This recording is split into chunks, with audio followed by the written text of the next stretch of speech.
My name is Dylan and I'm bored. I never imagined my life as an executive administrator to be a whirlwind of excitement, but this is getting out of hand. I can handle not having the most glamorous job in the world, but to come home and be even more bored than I am at the office is starting to get to me. At home waiting for me every day is my longtime girlfriend, Veronica. A very beautiful and once interesting woman. However, every day has become the same grind. I come home and attempt to kiss her hello. She then coldly turns her cheek towards me and tells me that dinner will be ready in 10 minutes. Dinner is eaten in front of the TV, after which I do the dishes and she goes to the country club. I think the whole time we say not more than 20 words to each other. I've tried changing things up, by offering to cook, or going out or suggesting fun things to do together. Every once in a while she bites, but mostly I get the cold shoulder. I'm not a country club person and neither was Veronica when we met. Through the years this has changed. Our jobs and incomes got bigger, big enough to receive an invitation to a private club.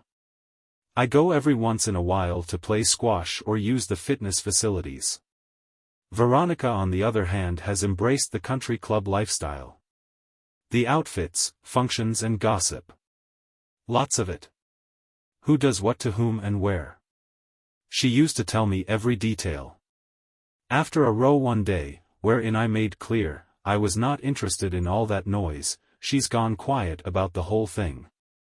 While she's at the club I do some work, watch TV, and most days I can't find whatever my caveman brain is looking for. I used to hide my online activity but now, it's gotten to the point that I stopped clearing my browser history. In fact, I hope she finds it. It might spark something in her. I've tried everything else. When I try to talk to her about it, I given a brush off, like, I'm tired. I'm starting to give up. But not easily swayed I decide to give it one more big try. A plan for Friday night. The morning starts like any other. I get up at 5 to go to work, leaving Veronica asleep. On my way back from work I reserve an extravagant hotel room. With a romantic view and large jacuzzi bath, I also buy some flowers and her favorite chocolates. My plan is to pick her up from the club and whisk her off, for an evening getaway. On coming home I sneak into her car and put the chocolates in her glove box. Giving her the flowers, she replies that they're nice but it's so wasteful because they'll just wilt and die. Strike one, swing and a miss. During dinner there is a conversation, but it centers around the flowers and about how she and her friends formed a committee to have the club stop buying flowers and start using plants as decoration. This all to help the environment. My response, that the club should turn the golf course into a park to help the environment, does not go over well. After dinner and in a bit of a huff, she leaves. 5 minutes later, I text her to look in the glove box. I get a response saying that she'll just have to exercise more to burn of the fat. Strike two, another swing and a miss.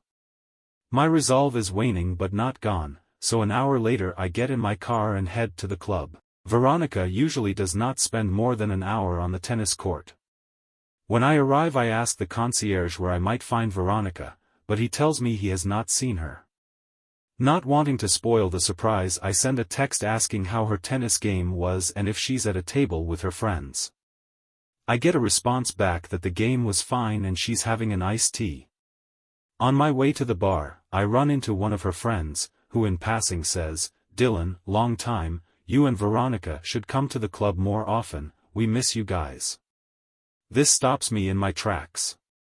I try to respond. But by the time my brain has processed this information, she has turned the corner. I head to my car and my mind immediately goes to an affair. It fits, the disinterest in me, every night going out and lying about where. Using a lie about being drunk and forgetting where I parked my car, I find out from the car track company where it is. It's on a street I know, but not wanting to draw any more conclusions I just drive there. I park at the end of the street and walk up. My suspicions are realized when I find her car. It's parked in front of the house of one of our mutual friends. Brad and Mary Van Hoyten. He's a big-wig lawyer and she's a socialite country clubber. Mary's probably at the club right now. I move towards the house and decide to go around back. The backyard is lit up. Hiding behind one of the bushes I see two people in the hot tub, Brad and Veronica. It looks like whatever amorous activity they were up to is done. Strike 3, you're out.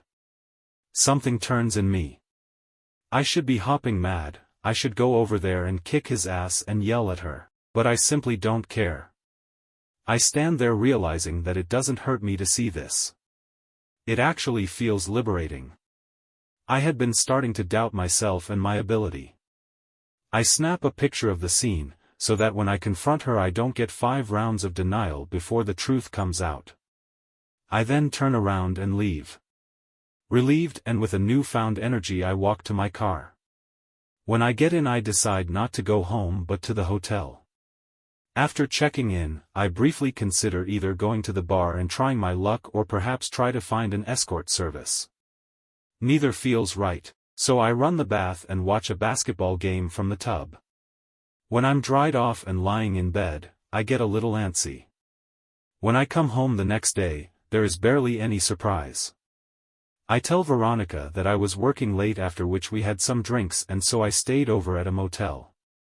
If she can lie, then so can I. This explanation is accepted without any question. So, what are you gonna do? In his backyard, my best friend Jerry is flipping burgers and knocking back a beer. Our standing Saturday, meat, beer and sports afternoon is in full swing. I dunno, ditch the bad girl. Come live the single life with me. Thought about that, obviously, but it feels incomplete somehow, not sure how to describe it. You need some revenge, my friend. Yeah. That's it. Veronica is nada, but I correct myself. I share a look with Jerry. I get it, man, you've been together since college, but she's been cheating for how long? No clue, but a while now, I guess. And during this time did you guys ever, Not often and never very well. This kills the conversation. And we go back to the beer, meat and sports. At the end of the evening Jerry tells me, mi casa et su cas, dude. If you ever need a place to crash. Thanks. When I arrive back home I find a note from Veronica telling me she's at the club. Right, sure you are. Just then my phone chimes in with a message. It's from Jerry. He sent me a link.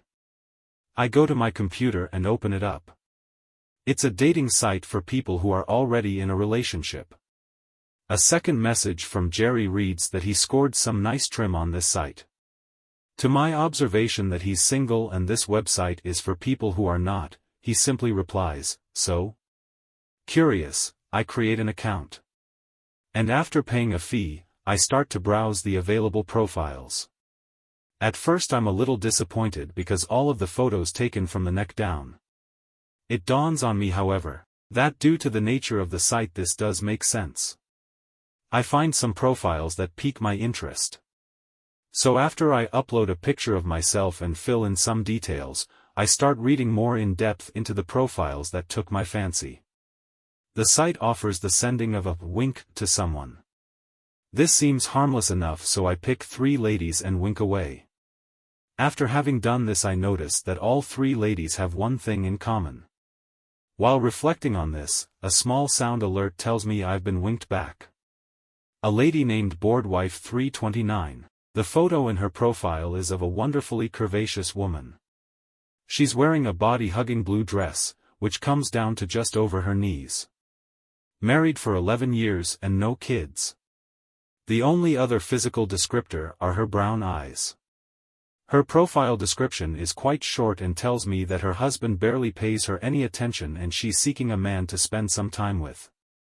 Even though this is not much to go on, I'm interested enough to find out more. I open up a chat window. Hi there. How are you? A minute goes by, 2, 5, and just when I'm about to give up. Hi. A bit bored, but otherwise fine. You? Bored, but fine, I'll share that sentiment. What brings you to this site? Wanting to keep some anonymity, I don't reveal the whole truth.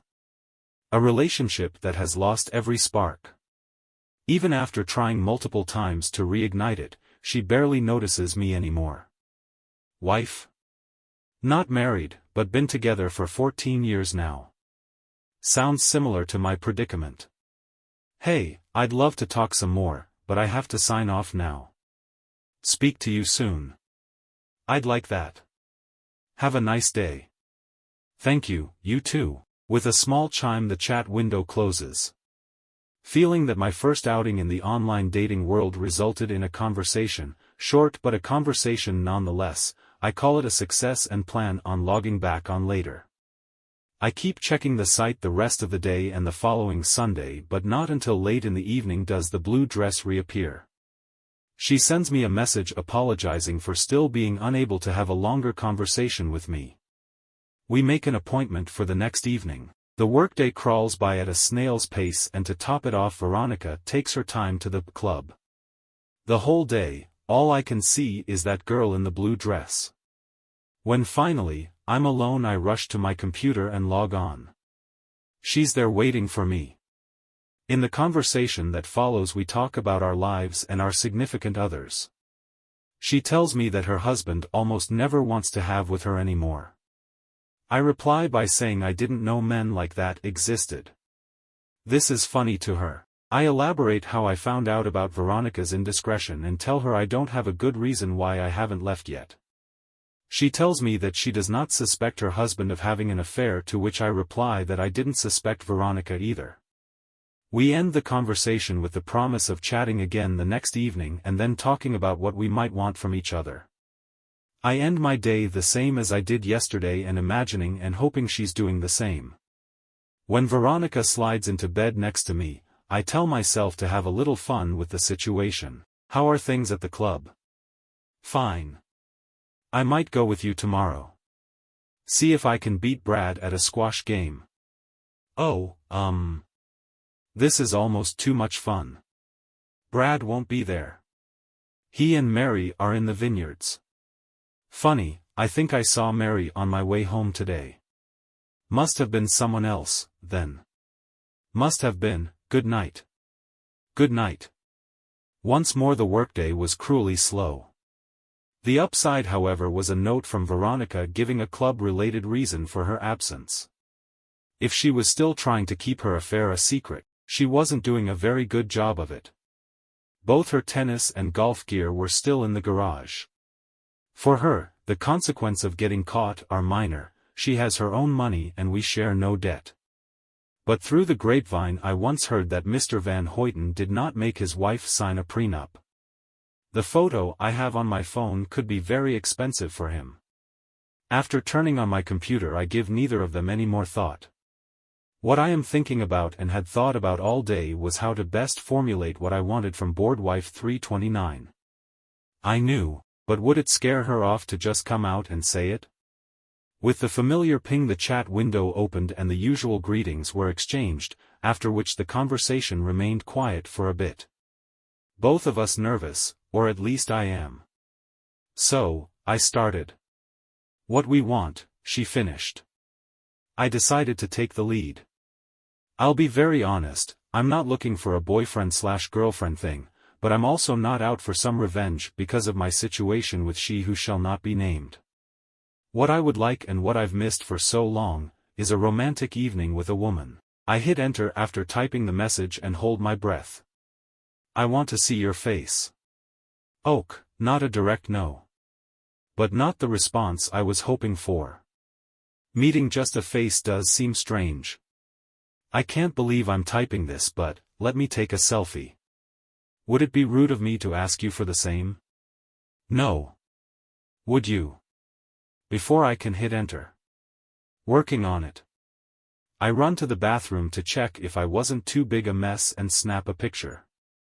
I upload it to the site, which has a feature for sharing photos in private. I then share my selfie with her. One selfie. The site is quiet for a while. Finally I get a message that a picture was shared with me. I open it up and am greeted by a pair of light brown eyes and a disarming and beautiful smile. "You're cute." "Thank you, you are quite stunning." I get a blushing smiley face in return. "I would very much like to meet you." "I would like that as well. How about we meet in Zapruder Park?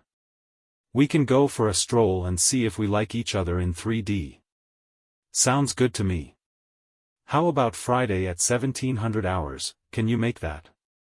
I'd have to get out of work early, but for this, I'd quit if need be." "I can." After that the conversation went on about the day's events and a discussion on what was going on in Syria. She is very intelligent and well-read, which makes having a conversation easy and effortless. It was all very enjoyable. We even sent each other a new selfie while making a funny face. Just before we signed off I got a little bold. I hope I'm not too forward, but there is a hotel next to the park. This was the same hotel I was in 3 nights ago. But, nothing. What felt like 10 minutes of nothing. My mind was racing. Then even worse, she signs off. My heart sinks into my shoes. Just before I throw my computer across the room in frustration, I'm stopped by the site's message chime. Someone has shared a photo with me. I click and there she is. A wicked little smile on her face and winking at me. I immediately reserve the very same room in the hotel. So 1 week after I failed to rekindle the flame with Veronica and found out about her affair, I would be back in the same place with a new woman. Whom I just realize, is nameless to me. I had used Dylan in my screen name. She is still Ms. Boardwife 329. The next night I compliment her on her extremely funny, winky face prank, which she also finds ever so amusing. I apologize for not asking her name before now. Sandra. And you're Dylan, I'm assuming. Yes, I am. Nice to meet you. You as well. I hear Veronica's car pulling in the driveway. Much earlier than expected. I have to go. I'll be online tomorrow. I can't tomorrow. Other plans. Then we'll see each other Friday. Looking forward to it. Me too. Just before Veronica enters the bedroom I'm signed off. Doing work in bed? Yep. Did they burn down the country club? Huh. You're home early. Oh. Haha, very funny. Then something odd happens. She gets into bed, snuggles up to me and in a sultry voice asks how my day was. My mind goes to the worst possible explanation for this. Mr. Brad wasn't available tonight, so I'll have to do. I think not. My day was long and trying. I've got a skull-splitting headache and am tired. That, or a form of that, have been my marching orders for the last 2 years. Clearly recognizing her own line, she wishes me a good night and starts reading a book. The next evening I tell Veronica that I'll be working late again, same as last Friday, and that I'll stay in a hotel. For a second, I think I see a glint of excitement in her eyes. I wonder what that means. It could be her thinking that she might be able to spend a night with Brad. It could also be nothing. I haven't seen excitement in her eyes for so long I probably wouldn't be able to recognize it anymore. In either event I'm ambivalent towards the whole thing. I hope she has fun, I honestly do. When she's left the driveway I grab a backpack and start packing for tomorrow. The usual stuff. When I'm done I stare at the pack wondering if I've got everything. With a chuckle I realize I don't. I get into the car and drive to town. As they all had been the last few days, this day at work was once again agonizingly slow. Ducking out at 1600 hours I got in my car. Traffic is mercifully light, so I arrive at the park a half an hour early. As I park the car my heart starts racing, because it looks like I'm not the only one who has arrived before our agreed upon time. On a bench in the park with her back to the parking lot sits a woman of familiar body type and hair color in a blue dress. Not a religious man, I plead with any and every god I know to let that be her. Even from a distance she looks amazing. I pop a mint and exit the car. To the left of me, looming large over the park, is the hotel, in front of me my prize. I walk towards the bench. The closer I get, the more familiar the dress looks. I had been studying it for a while now. The gravel on the road makes a stealthy approach impossible, and just before I'm next to her, the woman turns. Sandra greets me with a warm and welcoming smile. We exchange highs. As she stands, I walk up to her. Facing, smiling, we look into each other's eyes. Standing a few inches shorter than me, I could kiss her forehead by bending forward only slightly. She's as beautiful as I'd hoped she'd be. I break the silence by saying this. She thanks me and we move in closer for a hug. She whispers, "It's nice to meet you." "It's nice to meet you too." She's beaming and I'm sure I'm doing the same. We take a step to our side and walk into the park. Not much is said. We talk about being early to avoid traffic and the usual "how was your day" nonsense. I put my hands in my pockets and make a bow with my arm. She takes it and casually we stroll on. Every minute or so I look down at the beauty in her blue dress, as she looks up at me. We share a smile and she leans her head into my shoulder. We stop at a bridge across a little river. The foliage hangs low so that even if the park wasn't nearly deserted, no one would see us. We both stare down at the water for a second and then turn toward each other. Looking into her eyes, we inch closer. A second later our lips touch. Our kiss lasts. When we break, Sandra's eyes stay closed for a few seconds and I read ecstasy on her face. When they open, it is accompanied by a smile. She starts humming the Shoop Shoop song. Oh ho oh. It's in his kiss, that's where it is. Funny lady. I want more. I lean down but she says no. I want more of you. The park is nice but... There is no need to finish that sentence. Arms locked, we head over to the parking lot. We get our bags and head into the hotel. The lady at the desk tells us about the restaurant and breakfast and then wishes us a pleasant stay. To be honest, I only heard every other word. The lift takes us to the top floor. Once there, only 3 doors, of which 1003 is ours. Once inside, Sandra looks around. She starts in the bathroom with the huge tub and shower. I open the curtains and stare outside while she does her little tour. She finishes by wrapping her arms around me from behind. This is a very nice room. I turn to meet her. Glad you like it. I've had dreams about you in this dress. You are stunning. I've only worn it once, to take the picture. I wanted to save it for this occasion. We kiss again. Can you guess what happens next? I just come right out and ask, "Are you staying the night?" She turns around with a confused look on her face. Of course I am. What makes you think I would want to leave? Relief sets in and it must have shown on my face because her expression changes to a smile. I wasn't sure what your plans were. Well, the most immediate plan is food, because I'm starving. After that I want to spend the rest of the night like this. That sounds like perfection to me. Taking her hand, we head down to the restaurant. We interact like lovers would in public. Holding hands, smiling at every eye contact, and when we think no one is watching, stealing a kiss. We wolf down our meals, all the while making jokes about how much we exercised and so rightly deserve them. We'll need lots of protein. With dinner over, we head back to our room. Waking, I am greeted by the light of the morning sun shining on the far wall. Good morning. Yes, it is.